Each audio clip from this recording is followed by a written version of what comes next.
Okay, so what if I told you people pleasing is not kindness? Um, and you've been going, yeah, but I'm being kind all the time. All right, so if you've ever felt you've said yes to something, and then for the rest of the day or the week or however long, you have spent that time feeling frustrated or exhausted or even resentful that you're like, oh my God, here I am again. We often call that being kind. But I want to offer you a different perspective today, that it's not kindness, it's self protection. Now, kindness and people pleasing are actually two different things. Many of us are taught from a very young age that saying yes makes us a good person. Um, and when we say yes and when we're all of that, we become very easy to deal with. We become low maintenance. You know, we are all so scared of being high maintenance that we become very low maintenance. We are the reliable one in our family, in our friend group, all of that, and we just don't ever want to disappoint anyone. Um, and when we do all of those things and become that person, then we're saying yes to everyone else all the time, and we actually start saying no to ourselves, because every yes, every bit of energy we're putting out there means that's energy we're not spending on ourselves.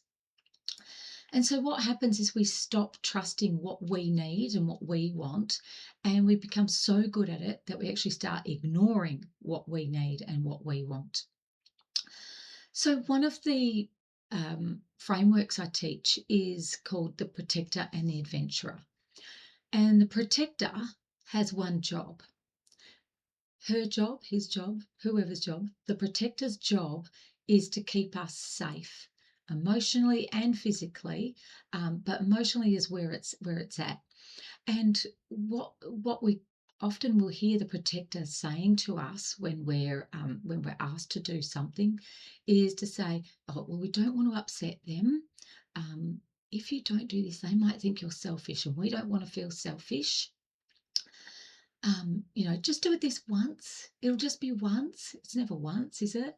And sometimes even it will go, look, let's just keep the peace. It's just easier to do it, to just get over and do it. Now, the protector isn't trying to ruin our life. It's not trying to make us unhappy. It's not trying to make us, um, you know, be be that people pleaser.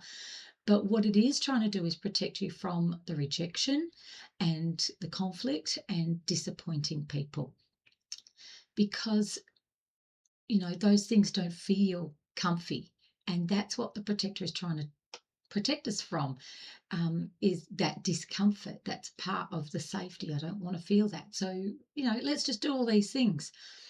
But when the protector is making all the decisions, we slowly lose ourselves over and over again, and it's not a fun place to be in when you actually realize, hang on, I'm not doing anything I want. So the hidden cost of people pleasing, even though it feels like it's exhaustion, like I'm always doing everything for everyone else and I'm exhausted, it's exhaustion is one of the side effects. The biggest cost is that you lose your self-trust. Every time we ignore what we think or feel or want, we are teaching ourselves that other people's needs and wants and what the word has gone again, what they need and want is more important than our own. And then we we wake up one day and we don't know what we want. If you have ever had someone say, well, what do you want to do? And you go, oh, don't know. I'm talking to you. That is what's happening. You are losing your self-trust, and you're then losing your desires and your wants because you've been putting them away for so long. And it didn't happen overnight. This has been happening for a while. So something I'd love you to think about today is, when is your brain saying yes and your heart is saying, please, can we not? please, can we do something else? Do we have to? um, that's your adventurer sitting in your heart going, oh, look, I really don't want to do that. I want to do this other thing. But our brain is being ruled by a protector saying, yeah, we'll do that. That's no problem. And then what I'd love you then to ask is, once you've noticed that, is what is my protector trying to keep me safe from?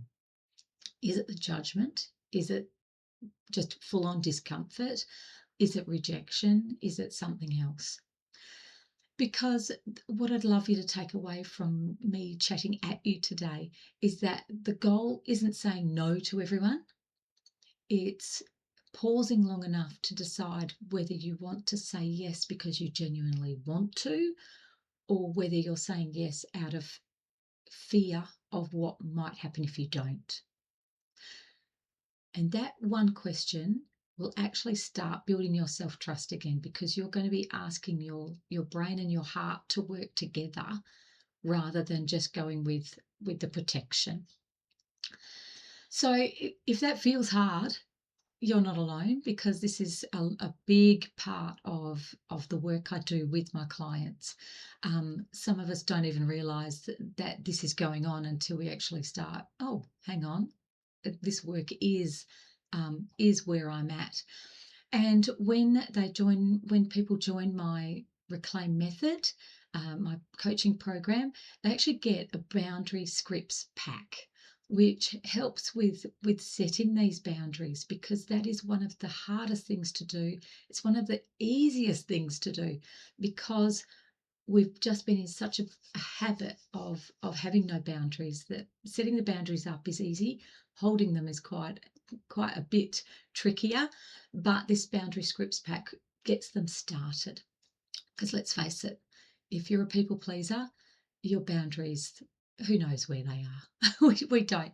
So if you would like to talk a bit more about getting that boundary scripts pack, and maybe even having a look at the Reclaim Method program, I would love to talk to you. Give me a buzz. Catches.